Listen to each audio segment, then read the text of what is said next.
मेरा नाम राखी है।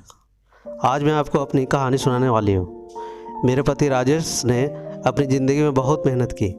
वो ज़्यादा पढ़े लिखे नहीं थे, इसलिए हमेशा से मेहनत और मजदूरी का काम ही किया करते थे और घर चलाने के लिए उन्होंने यही किया। हमारे 2 बच्चे हैं, बेटा 10 साल का है और मेरी बड़ी बेटी 16 साल की है।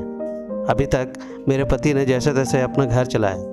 इस उम्र में भी आज भी हम वहीं हैं। अगर काम नहीं करेंगे तो खाने को नहीं मिलेगा, घर नहीं चल पाएगा, बेटा और बेटी की पढ़ाई पूरी नहीं हो सकेगी। मेरे पति की अब ऐसी स्थिति नहीं थी कि वो मेहनत और मजदूरी कर सके। उनसे अब यह काम नहीं हो पाता था। अब हम क्या करेंगे? कैसे अपनी ज़िंदगी को आगे बढ़ाएंगे? कैसे कमाएं? मुझे और मेरे पति को यही चिंता खाया जा रही थी। नौकरी नहीं है तो अब क्या? फिर मुझे एक दिन बैठे यह ख्याल आया कि क्यों ना हम एक छोटा सा ढाबा खोलें शहर के बाहर, जहाँ से वाहन और गाड़ियाँ आती जाती हैं। वहाँ दिन का छोटा सा छपरा बनाकर चाय और खाने का एक छोटा सा ढाबा खोल सकते। मैंने अपने पति को यह कहा। उन्होंने कहा कि दुकान खोलने के लिए पैसे कहाँ हैं? मैंने कहा टीन का छपरा लगाना है, बस उसके लिए पैसे लगेंगे, बाकी सारा खाना बनाने का सामान हम घर से ले जाएंगे। थोड़े पैसे मैंने अपने परिचित से मांगे ताकि हम अपना छोटा सा ढाबा शुरू कर सकें। उनके मन में अभी भी संकोच था। वो बार बार मना कर रहे थे, लेकिन मैंने कहा हम एक बार कोशिश कर सकते हैं और ज़्यादा कुछ नहीं लगेगा। कुछ दिनों तक मानने के बाद वो मान गए और हमने एक छोटा सा ढाबा शुरू कर दिया। पहले दिन मैं और मेरे पति वहाँ अपने ढाबे पर बैठे थे, लेकिन कुछ खास लोग नहीं आए। ढाबा छोटा और ऊपर से सभी खाने वाले पहले ही अपने ढाबे फिक्स किए हुए थे कि उन्हें कहाँ रुकना है और कहाँ खाना है। हमारा पहला दिन निराशा भरा था। कुछ दिन ऐसे ही चले गए। इक्का दुक्का लोग चाय पीने रुका करते थे, लेकिन इतना नहीं होता था कि हम उसके अपना घर चला सके। मेरे पति फिर भी किसी काम की तलाश में लग गए।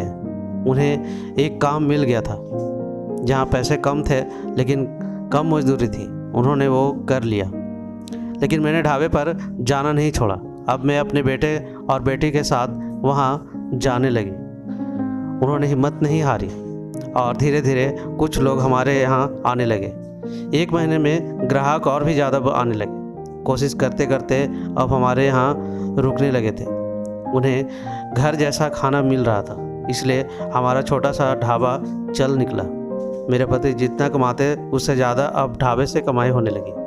देखते ही देखते हमने जो छोटा सा ढाबा खोला था उसमें हमारी आर्थिक स्थिति में बहुत सुधार हो गया। जो कर्जा लिया था वो भी उतर गया। हमें एक नई उम्मीद मिल गई। सब कुछ अच्छा चल रहा था। ढाबे को खोले 6 महीने हो गए थे। हमारे चेहरों पर रंगत आ गई थी, लेकिन फिर ऐसा कुछ हुआ जिसके बारे में मैंने सोचा भी नहीं था। एक दिन घर से जब हम लोग ढाबा के लिए जा रहे थे, तब मेरे पति कहते हैं ढाबा आज से बंद, कोई भी अब वहाँ नहीं आएगा। यह कहते वक्त वे बड़े ही गुस्से में थे। ऐसा गुस्सा मैंने उनके चेहरे पर आज तक नहीं देखा था। मैंने बोला क्या हुआ? क्या बोल रहे हैं? इतना अच्छा हमारा ढाबा चल रहा है, आपको क्या हो गया आज? वो बोले मैं कहाँ, ना कोई भी अब वहाँ नहीं जाएगा, ना तू ना तेरी बेटी। मैंने बोला आप शांत हो जाइए, आपकी तबीयत ठीक नहीं है, आप आराम करें, हमें लोग इस बारे में बात करते हैं। वो और ज़्यादा गुस्सा हो गए। कहा कि कोई बात नहीं करेंगे, मैं जितना कमाता हूँ उतने से घर चलाऊँगा, तू अब वहाँ नहीं जाएगी। मेरे पति का ऐसा रूप मैंने पहले कभी नहीं देखा था। उस दिन से ढाबे पर नहीं गई, लेकिन जब वो शाम को आए तो भी उनका मुंह उतरा हुआ था। मैंने उनसे सही समय देखकर उनसे बात की। पूछा क्या हुआ, आप ऐसा क्यों कर बोल रहे हैं? वो बोले कि मेरा मुंह मत खुलवा, मैं सब जानता हूँ कि तू क्या कर रही है। मैं तेरे साथ इतने दिनों तक वहाँ रहा, तब वहाँ कोई नहीं आता था और मेरे जाते ही ढाबा चलने लगा। आखिर ऐसा क्या हुआ कि तेरे को होश ही उड़ गए?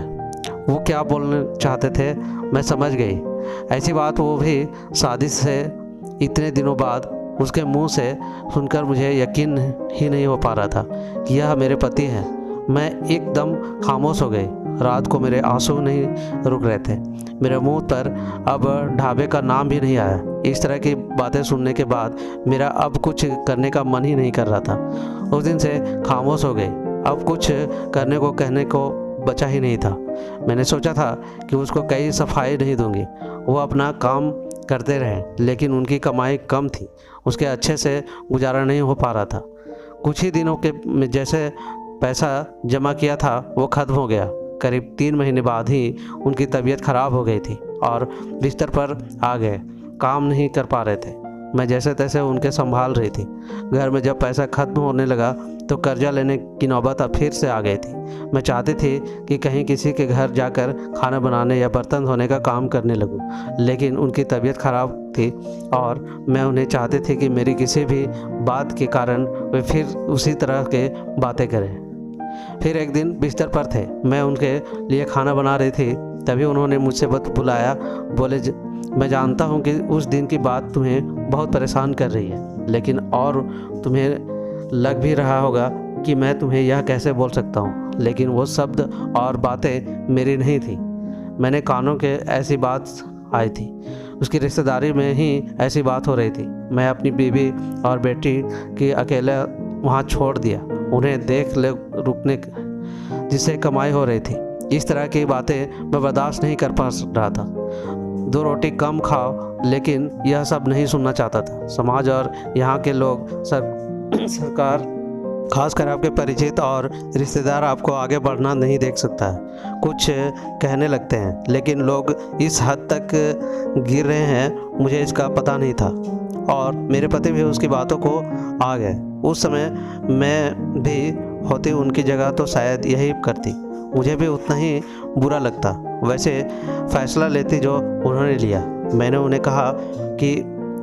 कहा है वो शुभचिंतक जो अब आपकी मदद करने नहीं आएंगे। जाइए, आप उनसे पूछ लीजिए। हमारे घर में खाने को नहीं है और आपकी तबीयत ख़राब है।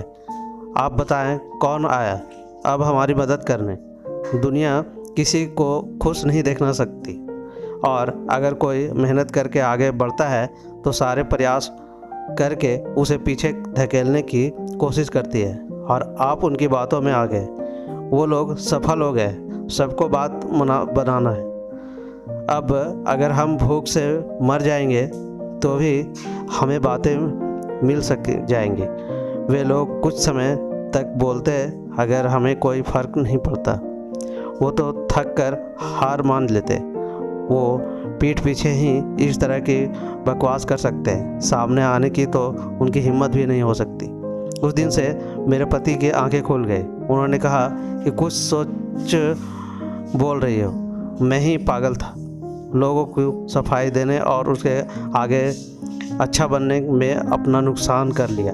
अब हम गलत नहीं हैं तो हमें सफाई क्यों देना, क्यों डरना।